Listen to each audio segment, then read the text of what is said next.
Welcome to Tcg Ectoplasm, IRL edition. I'm your host, Dwight, aka DeBlanco, a medium that wears an extra large. You can reach out to me on Twitter at MTG Ectoplasm, or you can email me directly at mtgectoplasm@gmail.com. Let me know how am I doing. Am I doing a good job, a bad job, or maybe I shouldn't quit my day job? Now, like I ask each and every single episode, hit that follow, like, subscribe button, because there's a thing called algorithms. If you don't do it, more people won't find out about me, and that's a shame, because if you like the show, like I hope you do, you need to tell your friends and family about the show, first of all, and then hit that follow, like, subscribe button, because I don't care if you're listening on Spotify, Apple, or Google Podcasts, you're watching right now on YouTube, Twitch, or even on Twitter. Do me a favor. Hitting that follow, like, subscribe button means a lot to me.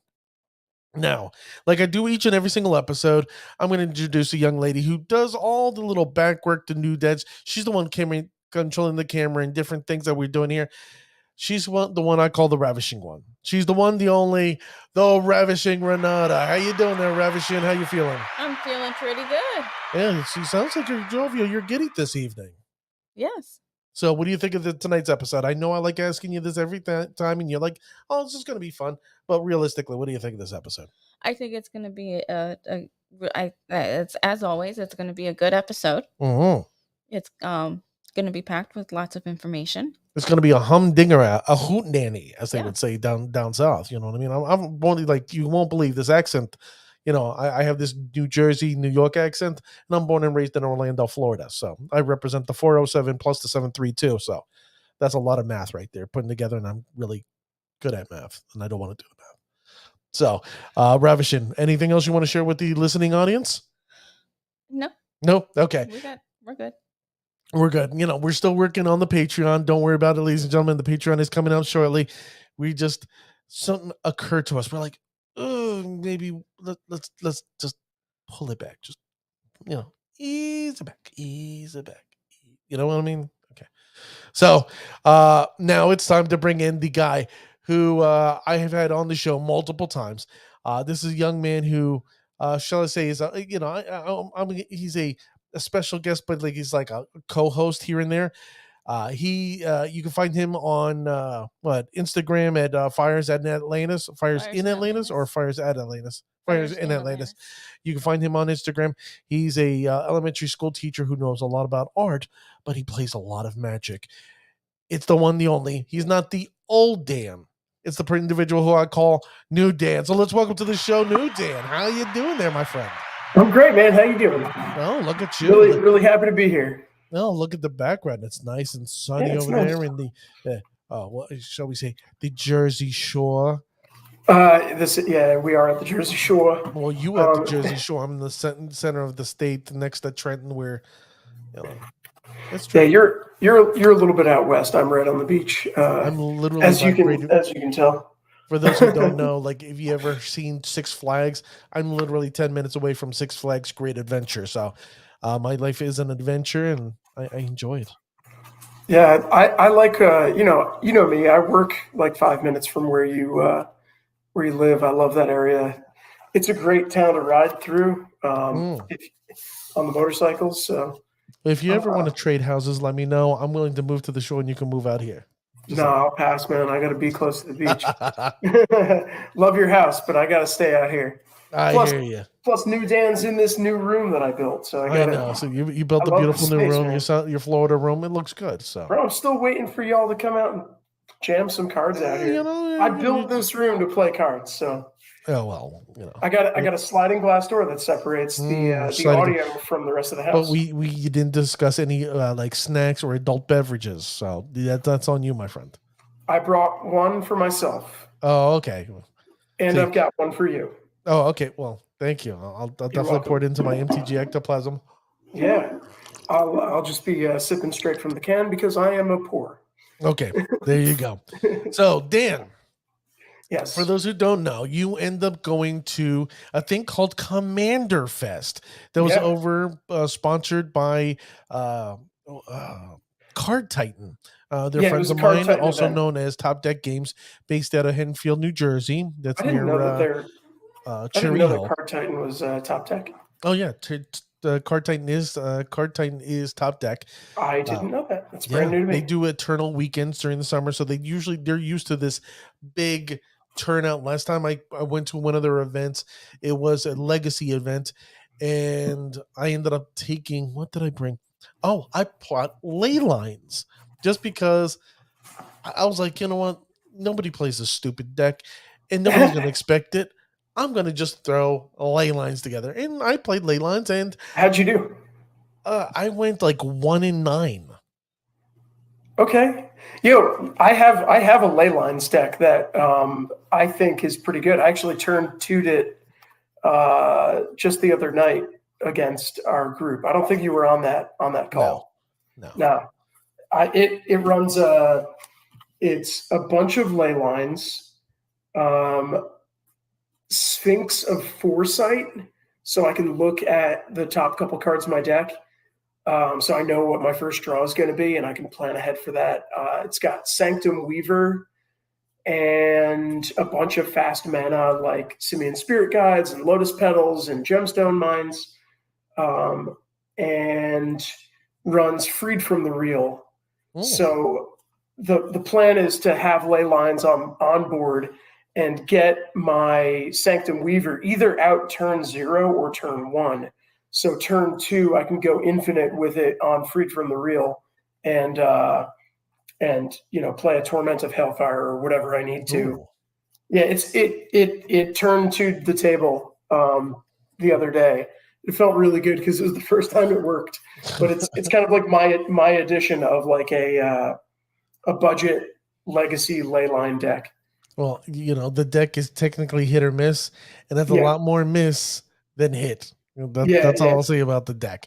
Now, what happens is, for those, like I said before, I'm originally from Orlando, Florida, Winter Park to be specific, born and raised. Commander Fest is making their way out there this weekend, July 22nd to the 24th, and it's not the Card Titan that's doing it this time. It's Cool Stuff Inc. So Cool Stuff Inc., I hope you're appreciating. I'm mentioning you here, but they're doing this Commander Fest this weekend in Orlando. So I wanted the people that are in the Orlando area specifically to know a little bit about it. So let me ask you, Dan, what was the atmosphere like at Commander Fest? I love it. It's super laid back, which is really cool. The best part about the Command Fest is that, you pay to get in, but then you can go up to the front, you can use your tickets to have them pair you up with other people. But honestly, bring a big piece of paper, bring a Sharpie, just hold up in the air. I'm looking for a pod, and you will find people to jam with. I actually found a bunch of people at the event that went to, or that frequent a shop that I go to occasionally as well, and I used to play Standard at down in South Jersey. It's called Trotta's Hobbies, down in Barnegat, and it was really cool to run into people that I didn't know that I then met and found out that they went to the same shop that I did. So you end up making connections like that. I also ended up running into another dude that while I was getting some cards signed, I mentioned to one of the artists, Donato Giancola, as I was getting a foil Skyclave Apparition artist proof.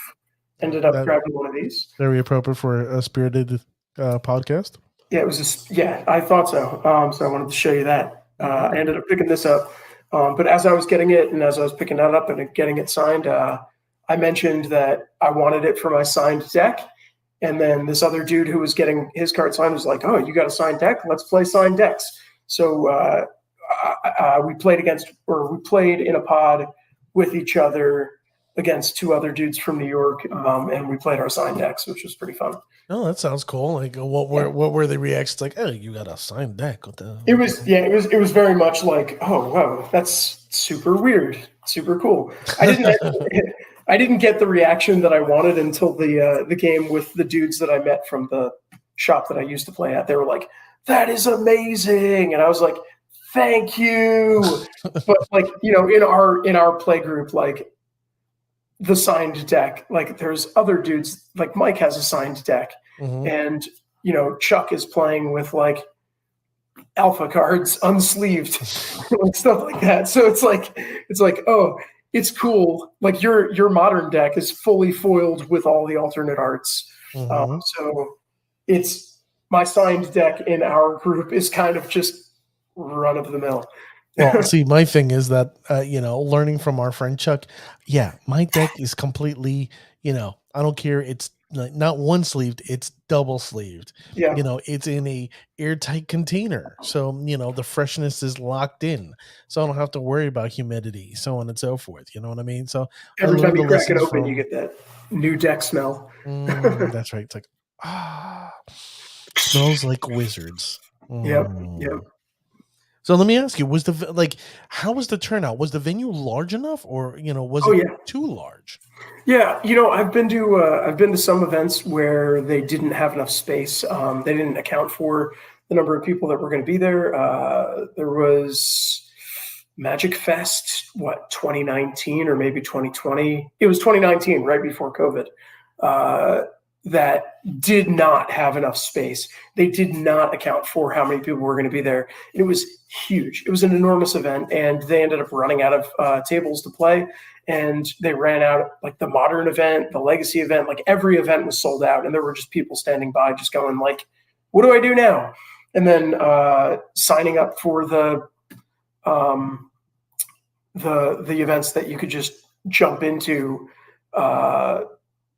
And like joining like one-on-one games and stuff like that. And there wasn't enough, there weren't seats to sit down and just take a break if you wanted to. This event, the Command Fest most recently that I was at in Philly, had a lot more room. I got there early in the day, and then as it filled in, they had chosen an appropriate space for the number of people that showed up. It wasn't overfilled, but it definitely wasn't empty. So, because you and I ended up going to Tcg Con, in Philadelphia. Yeah. No, my question is: was it equally as packed as was Command Fest equally as packed as Tcg Con? Yeah. It was pretty much just like that. Okay.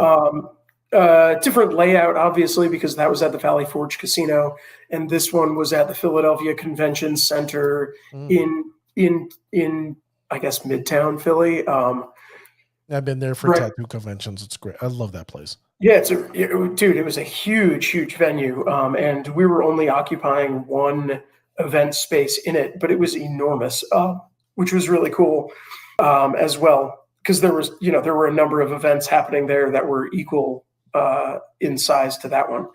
The big thing was, bring snacks, prepare to spend money. If you've got cards that you want to trade in, or if you know that there's cards that you want to get, bring your bulk and anything that you consider, anything with value. I wish that I had brought my like bulk rares, because there was a dude that was trading them in, and they were going through them, and they were like 10 cents, 10 cents, 10 cents, quarter, 10 cents, quarter, 10 cents. And it was just like, oh, I should have brought all that stuff, because I would have gotten like, enough money instead of trading in like $5, $10, $15 cards that I wasn't using, didn't plan on using, but, held more value than the bulk. Right. Ended up trading in a bunch of cards to get this bad boy right here. Nice. Chromox. Yeah. Foil Chrome Mox had Donato add Waldo to it, and then he turned the orb in the center into a bunch of mushrooms. I wonder why. Well, no, I had him do that because at the event he had brought Golgari Rot Farm, he brought Renin 6, he brought a couple other original paintings for original Magic art. So I got to see the Double Masters Golgari Rot Farm. See, that's one that I would have wanted to buy. $12,000. You want it? He's still got it. Well, I have to talk to Ravishing, because it has Alice. For those that don't know, there's Alice from Wonderland in the bottom left-hand corner of it. She is there along with the Cheshire Cat sitting on top of a mushroom. But what most people don't know is that Waldo was right in the middle of the painting. Really? Yeah, he said that he thinks that Wizards scrubbed him out, did a little bit of photo editing before printing the card because he's very small and right in the middle. He'd probably be only a couple pixels tall if he were printed on card size. So I wouldn't doubt that. I mean, I could see that they would scrub him out or that maybe he's still in there and it's just impossible to see. But when I saw that, I found it and I was like, oh man, I was talking to him. I was like, dude, like, it's amazing. I'm like buzzing right now, just like seeing the art in person. It's beautiful and like all this stuff. And he was like, he's a dude from New York and he was really cool. I talked to him for like 20 minutes straight. Was really, really impressed by the level of detail that he's got in the work.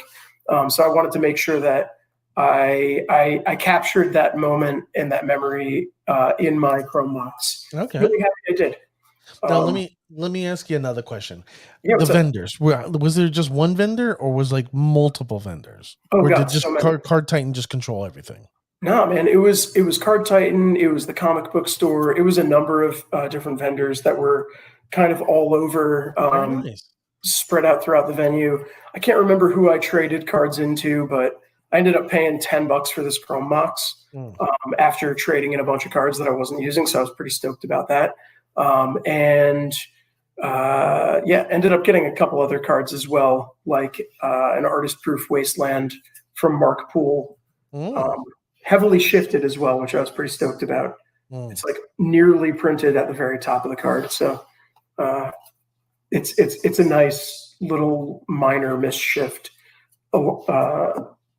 along with being a proof of a Secret Lair artwork, which I think is really cool.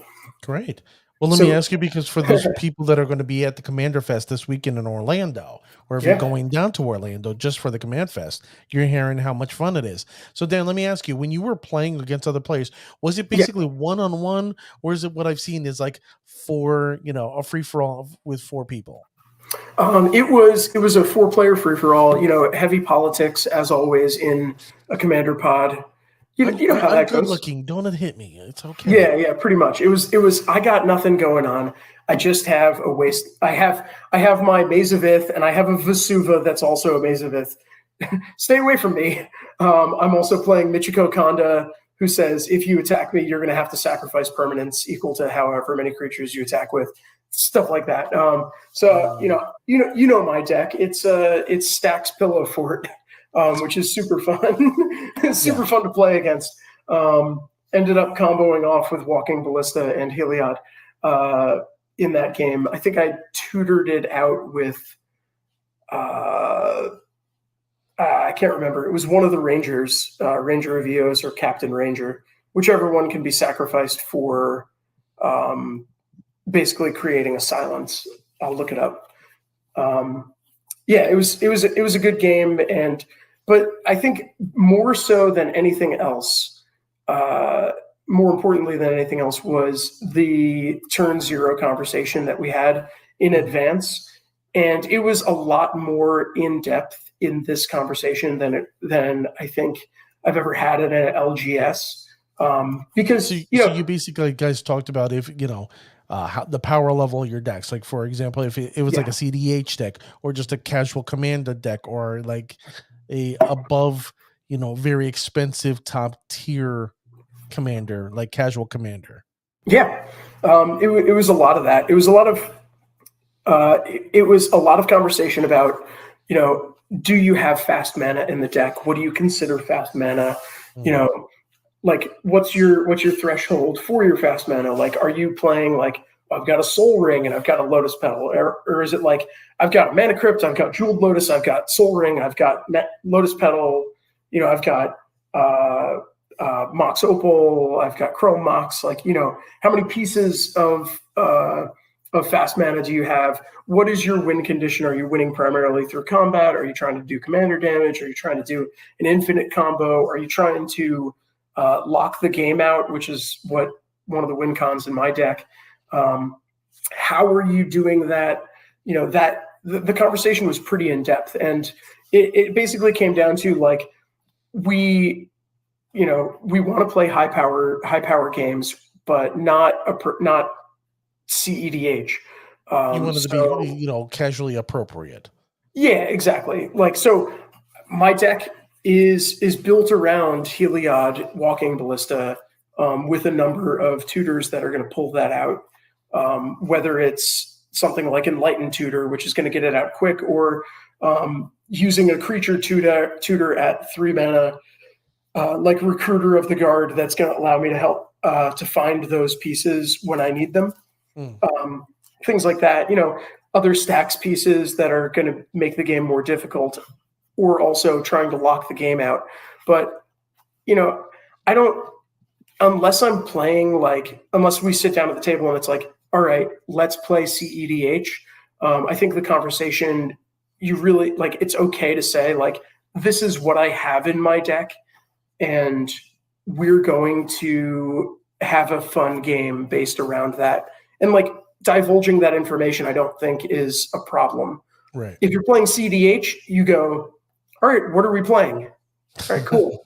Yeah, and that's it. Like, it's like, all right, I'm playing Heliod, but unless I'm playing CDH, I'm not going to play Heliod in the command zone, because it's unfair and doesn't create a fun condition that my opponents can interact with easily. I'd rather play something like Runetail Kitsune Ascendant, which is objectively not fun because its ability is whenever you have 30 or more life, flip Runetail Ascendant, and then it becomes a legendary enchantment that has prevent all damage that would be dealt to creatures you control. So basically, I just load the board with creatures, and unless you can, like, Doomblade them... That's not a spirit, right? Just out of curiosity? No, it's not. It's a Fox Cleric. No, it's a Fox Monk. It's a Fox Monk that becomes a legendary enchantment. But if you want to play it in a commander deck, I guess it doesn't really matter if it's a spirit, because it immediately becomes an enchantment. No, I'm just curious, just throwing it out there. You know how I feel about EDH, and Yeah. It is modern legal, though, so if you wanted to play it in modern, you could. You could run it in a spirit deck, and if you're gaining life, I mean, it could be pretty oppressive.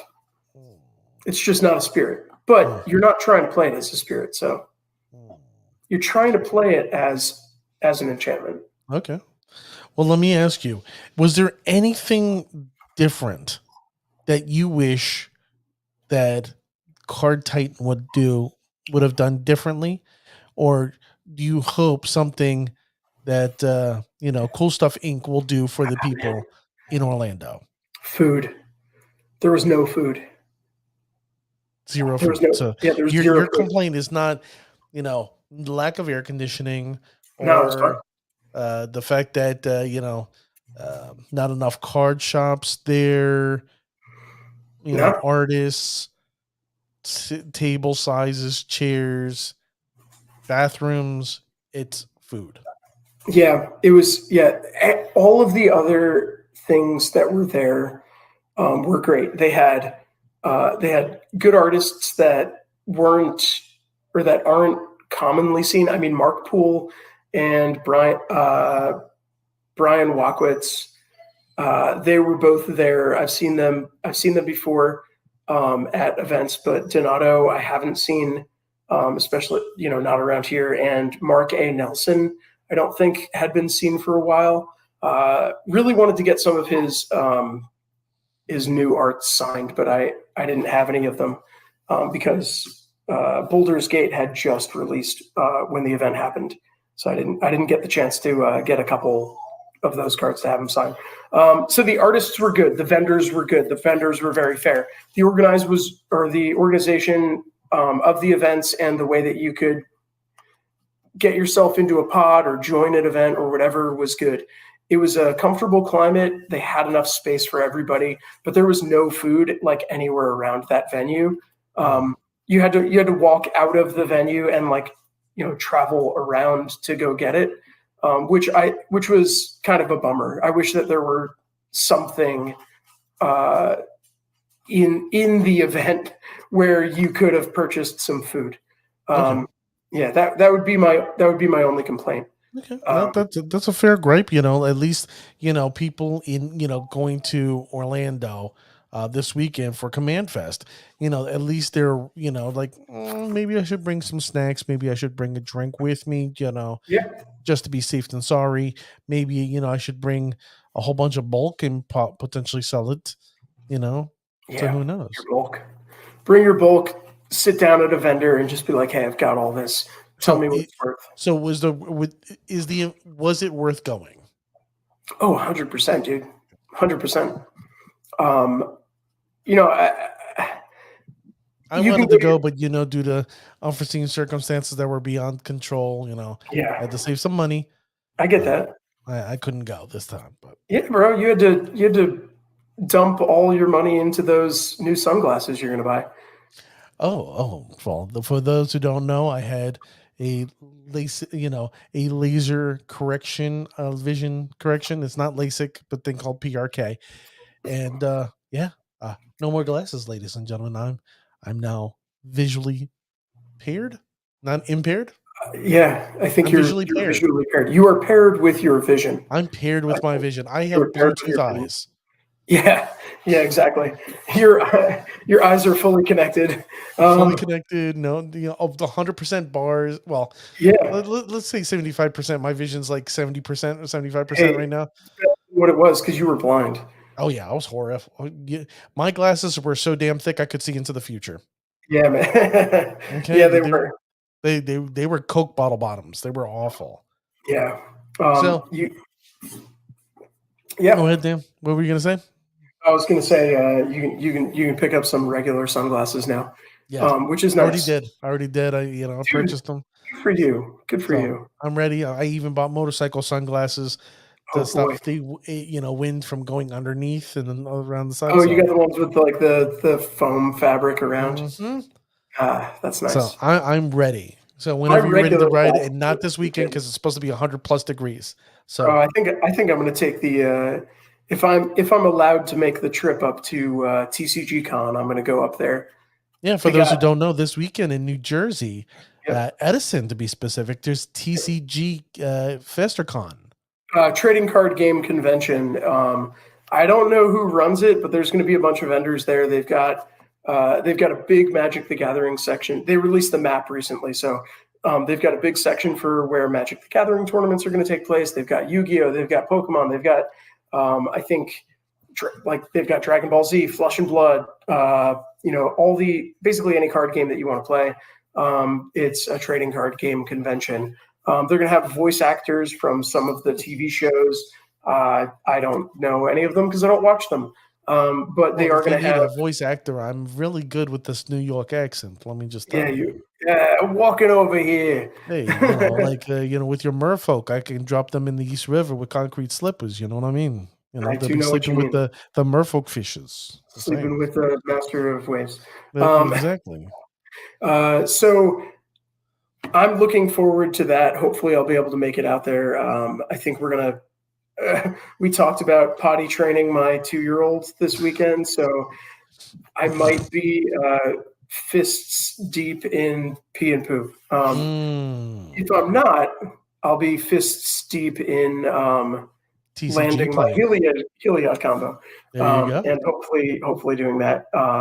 It's supposed to be RK Post, who I've had sign a number of cards, and I've got a number of proofs from him. I've got Jeff Menges, who I think did a bunch of dual lands and a bunch of old cards. Yeah. I can't. And Jeff Lobstein. Okay. I think is the third artist. There was supposed to be Mark Poole as well. I really wanted him to be there so I could get a double masters. He's a New Jersey boy. He's a New Jersey boy based out of Old Bridge, isn't Ravishing?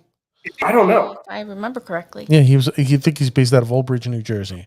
Mark Poole is based in Old Bridge. I didn't know that. Yeah. I knew that. I know that Mark Zug is out in Pennsylvania. Matt Stewart, who did Mana Crypt, is down in South Jersey. Donato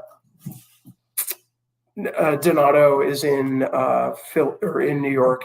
I didn't know that Poole is in New Jersey, but that would make sense because he's at a lot of New Jersey events. Well, since you mentioned something, before we get to segment 2, Ravishing, why don't we bring up this thing called mtgectoplasm.com. Let's bring it up, Ravishing. And this is where you can get your MTG Ectoplasm swag. You can get your t-shirt, your MTG Ectoplasm. You can get your MTG Ectoplasm IRL, which is the show right now. And then MTG Ectoplasm gameplay, which I do, here and there. And then finally, you can get a wonderful little coffee mug and makes all your drinks a little bit more spirited. Just saying. Now you can find all these shirts in every multiple colors and men and women's sizes, right, Ravishing? Yes, in all sizes and colors. We will be adding more designs as we go along, so you want to stay tuned to see what's the latest and greatest. So, Boo Crew, just saying that, because I'm calling my people the Boo Crew, so you might end up seeing a Boo Crew T-shirt. Just saying, might be coming in the near future. A real near future. Just saying, the Boo Crew. I think I'm going to have to become a member of the Boo Crew, as you already know. Yes, you are. Yeah. So with that being said, and we're done with this, it's time for segment number 2, número 2. In this segment number 2, we're talking Dominaria United, and I didn't know if you heard, Dan. No. Treasures. You told me not to look anything up, so I purposely did not. Okay, treasures, and these are precious treasures. Now, did you ever play back in the day with Zendikar when Zendikar was released? Original Zendikar? Yes. God, when was that? A long time ago.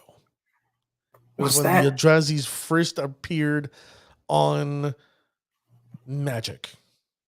I think I missed Zendikar.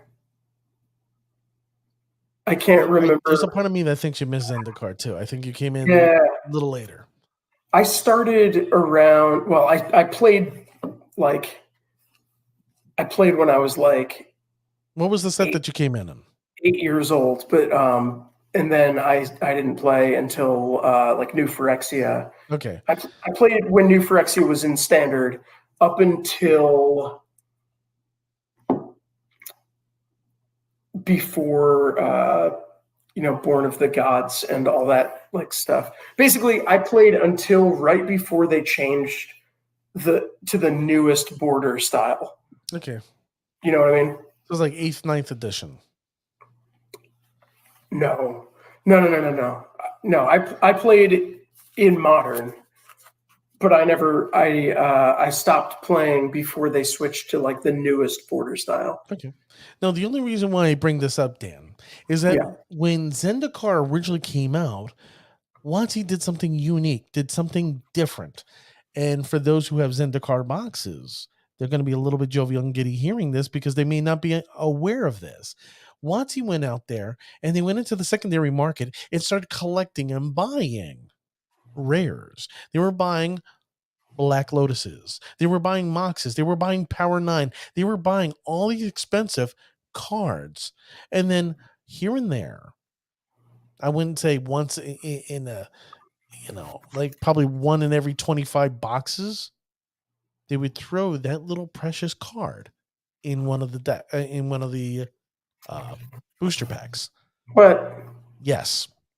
So you could, I actually saw someone open up a Mox Sapphire right next to me in a Zendikar pack. And I lost my mind because I was like, that should have been my pack. Yeah. So that tells you that, WotC has no shame.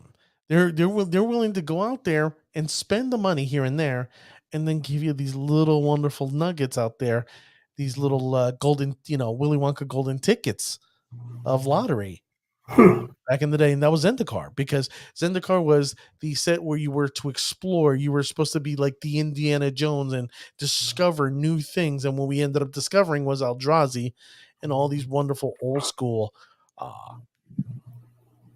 cards, you could say. Yeah. Now, what people I didn't know that they were going to do that. No, well, Or if I you didn't have a know that they did Zendikar that. box, let me just tell you that Zendikar box It's potentially money. cha-ching. I Yeah, for wouldn't real. open it. I would not open it for the no. But allegedly, and this is just hearsay, it's made the rumor mill that Dominaria United, we will see potentially these precious treasures come alive again. But this time, they're going to be using revised and legend cards. Okay. So you're going to see dual lands, wonderful dual lands, original dual lands, and then all those wonderful money cards from legends like Moat. Let's see, Nether Void. All these, Pendlevale. Pendlehaven? No, Pendlevale. Temple. Oh, Tabernacle of Pendrevale. Yes, you're going to see that. That's a $4,000 card, and Yes, potentially in a booster pack. That's crazy. So it's in that way, it's not reprinting because they're acquiring it and seeding. That's against how they the reprinting policy. What is that called? The reserve the list. revised list. Is it reserve list? Thank you, reserve. So they're not going against the reserve list. You're just grabbing stuff here and there from the secondary market or in their primary market because allegedly they have sheets of legends that have not been cut. I wouldn't doubt it. I wouldn't doubt that they have loads of backstock that they've saved from those early years that are just sitting in vaults. I'm pretty sure that what is it, Magic 30? They're going to crack a box of beta and then draft it. I think that's one of the top prizes for if you win the Modern tournament or something like that. Or like top 8 at the Modern tournament is going to like crack a box of beta, something like that. That's what This is a rumor that I heard. Can't remember where I heard it, so I have no source for that. But so, what do you think? What do you think of the hearsay, alleged hearsay, of seeing potentially a fourth, potentially, let's say, a dual land, which a couple hundred, maybe like $400 to $500 to a Tabernacle of Pendlevale, like $4,000. I mean, you could get it like a crappy Legends card and still be worth like $50-$60. You know what I mean? Yeah, I mean, it sounds like it's going to mess with the draft environment because you're going to end up drafting a card that doesn't work with your deck, and then end up. Who knows? It might. It 100% might, because the thing is, you got to consider, Dominaria United is a format, or they're going back to Dominaria where Dominaria is uniting to fight the allegedly the Phyrexians. So anything from Legends has to deal with Dominaria. So in a sense, it makes sense why revised and Legends would potentially see its way into Dominaria United. It'd be a bummer to have to choose between a card that works in the deck that you're drafting and a card that has value. Yowin and Cha-Ching. As much as I love winning, and winning I do a lot. Cha-ching! Yeah, I mean, if it's a Tabernacle, I'm going to take it. A dual land, I'm taking it. Yeah, for real. Hell, a Legends Telekinesis, okay, which is, I'm taking it, okay? Yeah. I don't care. A Moat, I'm taking it. I don't. Nether Void, I'm taking it. I don't care. Like these beautiful cards will never be reprinted ever again. And here's your opportunity. Yeah. Let me just tell you right now, a pack of Legends is going for $1,000. That's crazy. A pack, okay, yeah, $1,000, and you get potentially a golden ticket. Yeah, I mean, I look forward to seeing how that plays out when they do inevitably release the set. Well, what's kind of funny is that how you mentioned that tomorrow, July 21st Who's tomorrow's at spoiler? 5:30 p.m. Eastern Standard Time. That'll be Mm-hmm.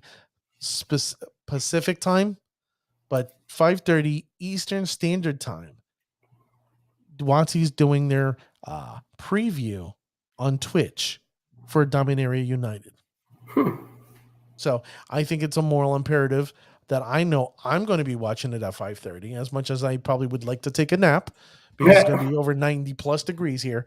I'm going to be definitely watching that to say, ooh, what type of goodies? And was I right about my rumor that I heard? Ooh, I hope so, because I like money.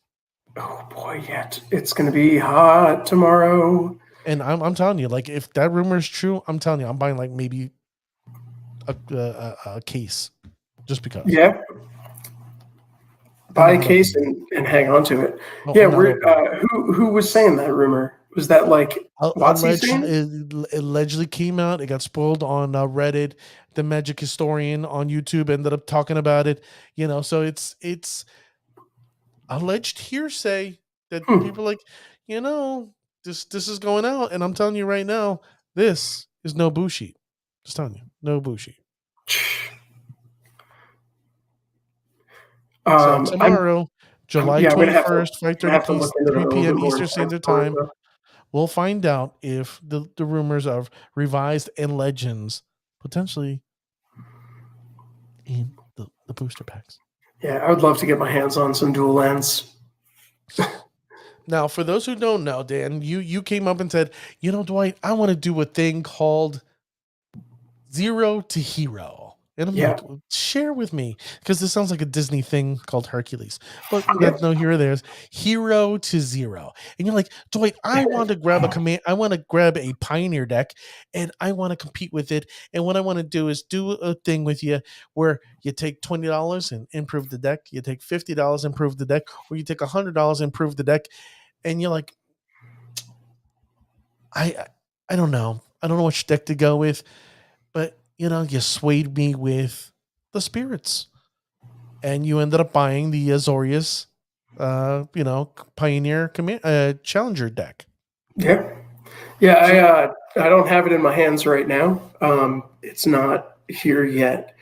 But I did pick one up, and I'm going to slowly start upgrading it and then make my way into the realm of the spirits. Competitive Pioneer play.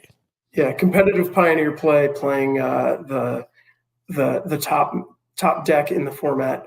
And I thought it'd be fun to look at the cards and then like compare with, I don't have the spirit knowledge. I play other formats. My Pioneer deck is mono blue wizards or mono blue devotion wizards. Brand. I understand. It's okay. Yeah. I'm a Merfolk player. You know me.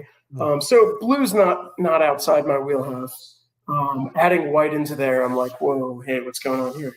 And adding anything else like green. I understand that the Simic Merfolk deck is pretty strong because you can add extra lords, but beyond that, I don't know why you'd want to have green in a deck. And looking at Pioneer, it's a fun, exciting format. Now that the meta's shaked out a little bit, I think it's time for me to jump in with something that is more competitive than my mono blue devotion deck. And I looked at the spirit deck and I was like, you know what?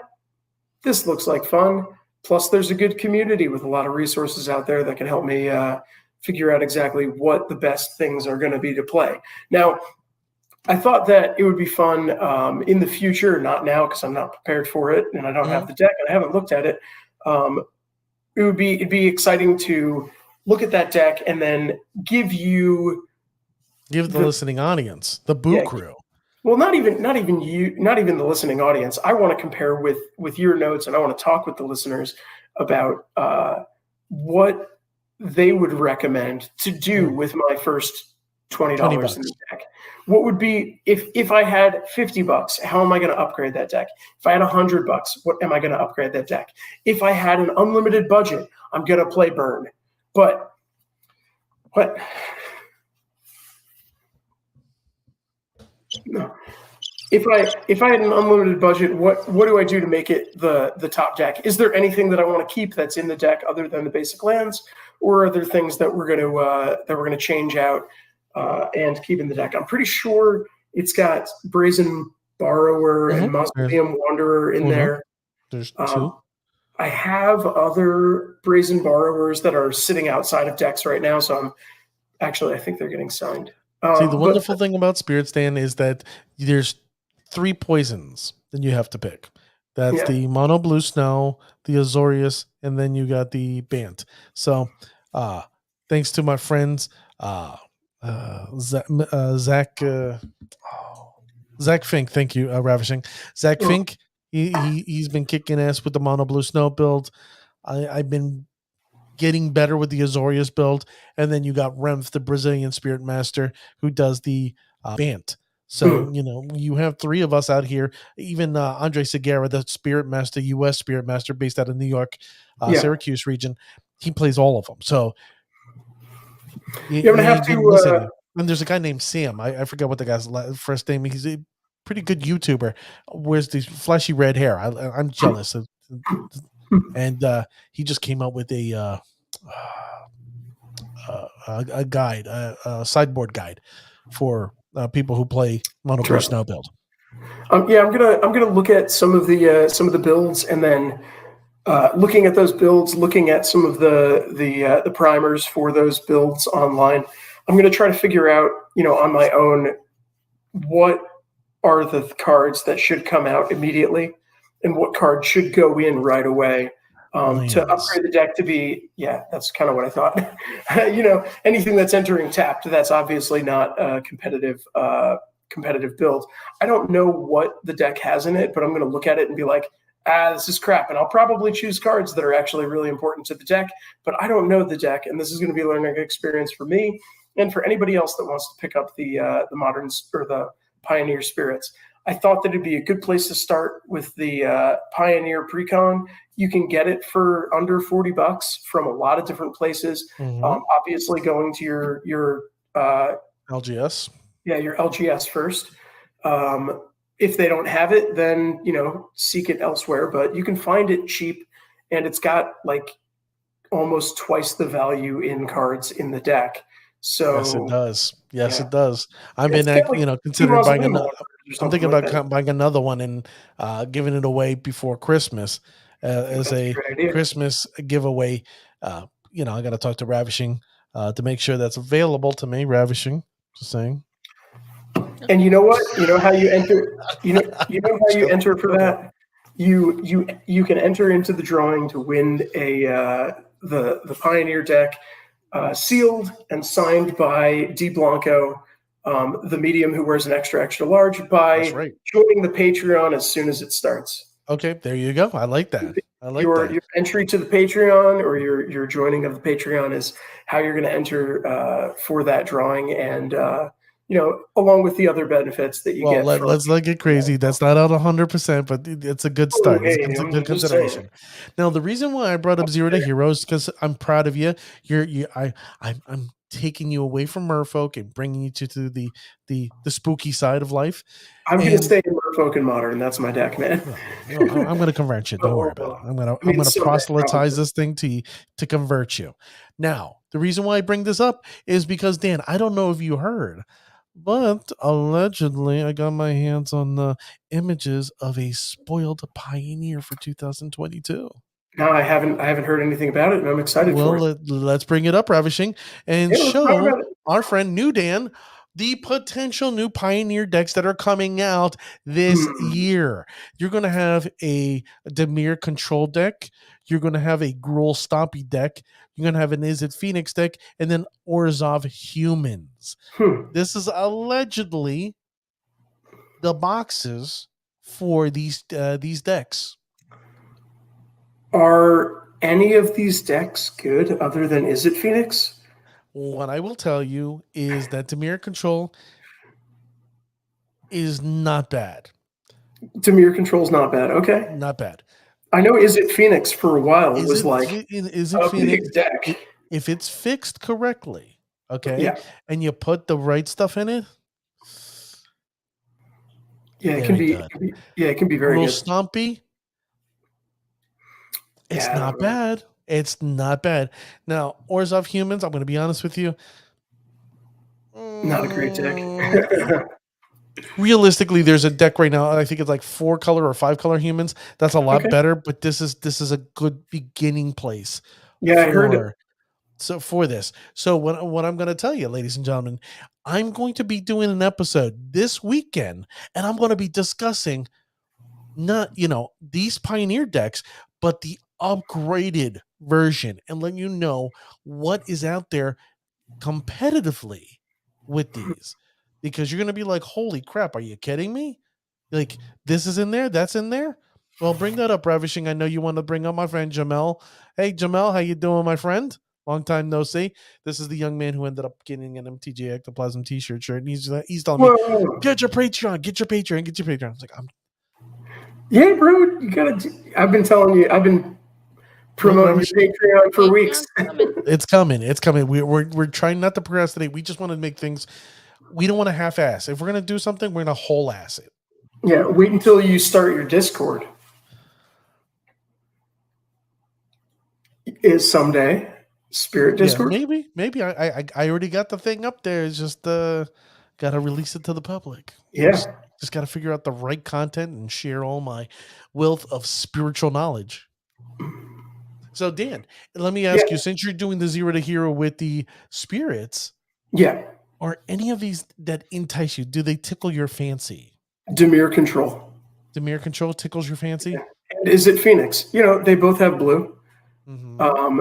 I play, when I'm playing Merfolk, my favorite build is the Is It build. Bolt Folk, my favorite. Dropping lightning bolts in a Merfolk build, can't beat it. It's super fun, and having those bolts can also be really impactful.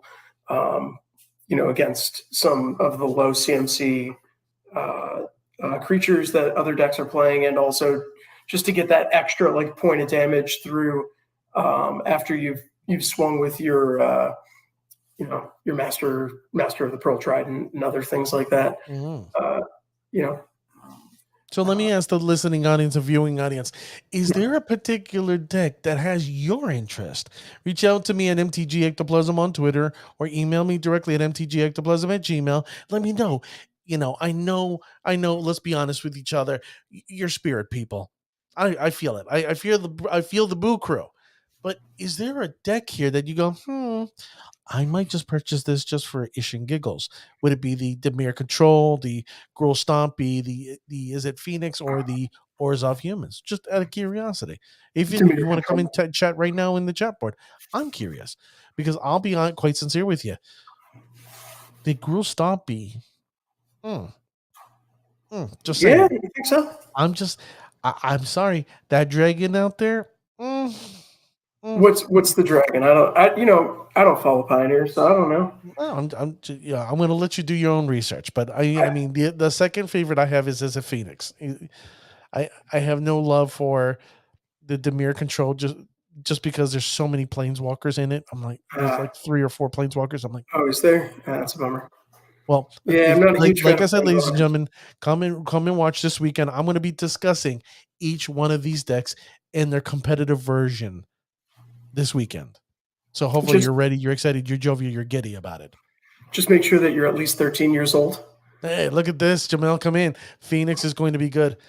It's not a bad deck right now, Pioneer. Yeah, Phoenix is a good deck. It's not as great as Spirits. I'll tell you that. Not as great as Phoenix, Spirits, but it's not that bad. Yeah, what was it that killed Phoenix? It was the ban of Faithless Looting. Yeah, ban of Faithless Looting killed it. Yeah, that was what killed it in Modern. It was a tier 1 deck. Mm-hmm. And you kill a common that's been around forever, and you just destroy the deck. I'm going to be honest with you, Dan. Yeah. This deck has the potential of coming back. The problem is, and the friend of the show, my mentor, Nikachu, said it brilliantly. The problem with people is that they want to play the shiny new object. Yeah. That top tier deck. And the problem with that is you should stick to what you know and you become proficient. And if one of your cards get knocked out, look for another card that's going to make a difference or better your deck. Don't just sit there and go, oh, they crapped all over my deck. Look at Affinity. Affinity got completely poo-pooed. And now Yeah. Affinity is back and better equally as it was before. It's a tough deck. It's tough to beat, but it's back. There's no Affinity is excuses my about upper it. deck. I'll say the same thing with Amulet Titan. Amulet Titan in Modern. Guess what? It got beat around. It got smacked because of Field of the Dead. Guess what? It's slowly waking and make way back up. Same thing with Green Tron. I'm telling you, Green Tron is going to come back, and it's going to come back with a vengeance. But wait, just wait. That's my other for certain cards, or you got to have their masters come in and go, hey, we got to clean it up. That's why me personally, I'm a little offended right now, with people out there besmirching spirits in Modern, because guess what? It's only 0.37, 0.40% of the meta. That's BS. That deck is the Modern version of spirits. It's much better than what people think, and there's ways around it. There's ways around it to improve it, and guess what? I'm going to be right here saying you can win with this deck, and this is the way to do it. Don't be. I want to play with the shiny new object called what is it? Izzet Murktide. That's 10% of the meta right now in Modern. I don't want Jesus! Is it Murktide? Izzet Murktide is 10% of the meta. Damn. And I'll tell you right now, Spirits beats it all day. Can beat it all day. That's online though. Wonder what it is in real life. No, I'm just saying online and paper is 10% of the meta. Yeah, it's not great. So with that being said, you know what? I'm not worried about it. I'm not really worried about it. As a Spirit player, I'm proficient with my deck. I'm an expert. I don't go around trying to say I'm a master. I'm a master. I'm too humble to call myself a master. But realistically, I'm a specialist. I know the ins and outs of my deck. I know the intricacies. I know when to smash and when to play conservative and sit on my laurels. And then when you're not waiting, my tribe is gonna come on, smack you in the face, going boo boo, and you're gonna go, oh, leave me alone, please, Mr. Spirit, leave me alone. That's what's gonna happen. Yeah, I don't feel that confident in my ability. No bushy. I know my commander deck. It's been a hot minute since I played Modern because of COVID. That's a format that I feel like plays best in person. Also, I'm not going to invest in online play because I have the cards and I don't want to play it. And I just got to get out there. But part of it is I got to get my cards back. Don't have them right now. So anything major you want to share with the listening audience? They can view you at Fires in Atlantis on Instagram. Anything else you want to share, Dan? No, not really. Nothing you want to share? Nothing you want to proselytize? No, I mean you can follow me at Fires in Atlantis. I don't really post all that much, and when I do, it's probably something dumb. But if you want to reach out to me and tell me that I'm dumb, that's fine. You can do it through my Instagram. Promise I will be heavily offended and probably cry. So, right. Well, Dan, I have a hot take for you. So, yeah, Ravishing, why don't you bring it up? And this, check that out. That's sexy. Whoa, that's a nice graphic. Yeah, the Ravishing did a good job with this one. Yeah, so, this is my hot take. Are you ready? I'm telling you right now, it's not going to be one of those. This is my hot take. Ready?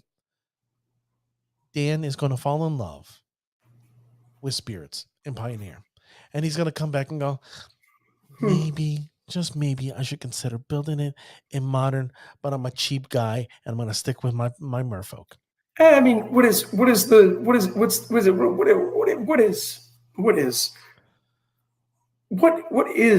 difference between the Modern and the Pioneer deck?